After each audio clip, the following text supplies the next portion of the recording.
Welcome to the Health Daily Show. I'm your host, Chitra Nabat. Joining us today is Elad Walach, CEO of Aidoc. Elad, welcome. Thank you, Chitra. Tell us all about Aidoc and how it's different. So, Aidoc is the pioneer in AI-driven care.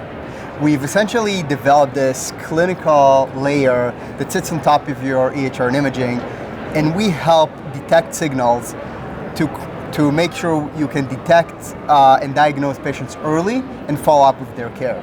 So let me give you just a very quick example. Let's say a patient comes in, a very busy ED with something that is very critical. Today, patient could wait, in a busy environment, behind 100 other patients that need care.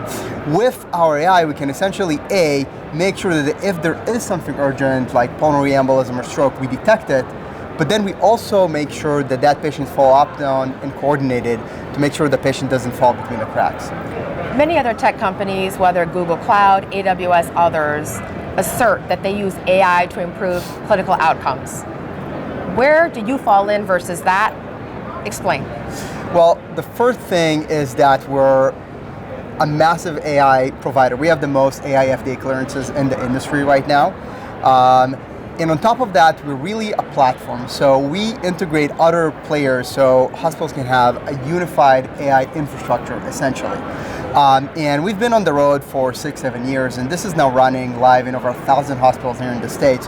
So I think what we're bringing really is the experience of how to really make AI work in your environment to really impact patient care. And how do you impress that on your customer base? Because in every industry, especially healthcare providers, there's a lot of companies that assert that they have a lot of AI and the AI does all this magic. Yeah. And they don't. In some cases, it could be vaporware. How do you show that you're real and that you drive impact? Well, it's essentially kind of the proof is in the pudding, and in medicine it means a lot of research, right? So we have over 70 clinical publications. Just a few weeks ago, Cedars just published a massive study on how they were able to reduce length of stay, which, as you know, these days is a massive KPI, by 15 to 20% for critical conditions by implementing AI in their radiology department in ED, right? So that's the type of research and outcome-based evidence you need in order to really prove your worth.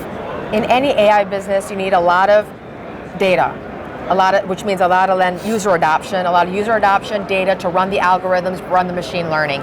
How do you accomplish this? And at the same time, it's still early days for you in terms of that mass market adoption at scale.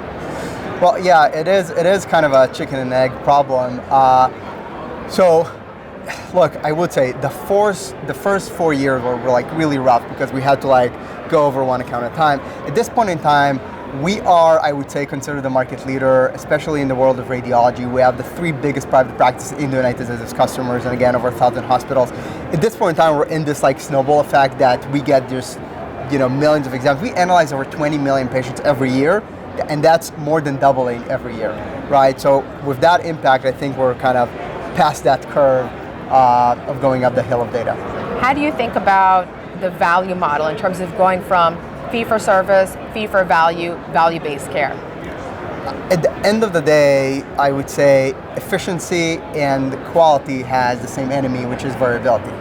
And it's both in fee-for-service, you have value in reducing length of stay and identifying missed care opportunities and following up with patients, but definitely in value-based environment, we can bring in the diagnosis. Think about the diagnosis of patients sometimes a month earlier with AI. And that obviously has impact on the total cost of care. So in a value-based environment, I would argue AI is even more valuable than a fee-for-service. Elad, let's talk about leadership. In career, in life, there are rules, codes, norms to how things are done. Where have you been a code breaker in career or business or life, and how did you do it? My background, I headed the AI at the Israeli Air Force, and this is where I really learned that we did a lot of work with academia, but this is where I learned that implementing AI is really not about the tech. It's not about AI, but actually it's about enacting change in people and process through this. And where, people think of AI companies as just company invest in AI, but for me, most of my R&D is actually on the platform, the piping, and on the services. I don't just plug it in and leave it there.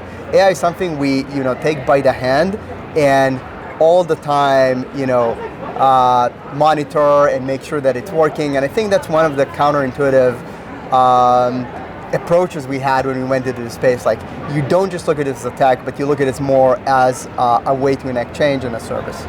Elad, thank you so much for joining us. Thank you for having me, Chitra.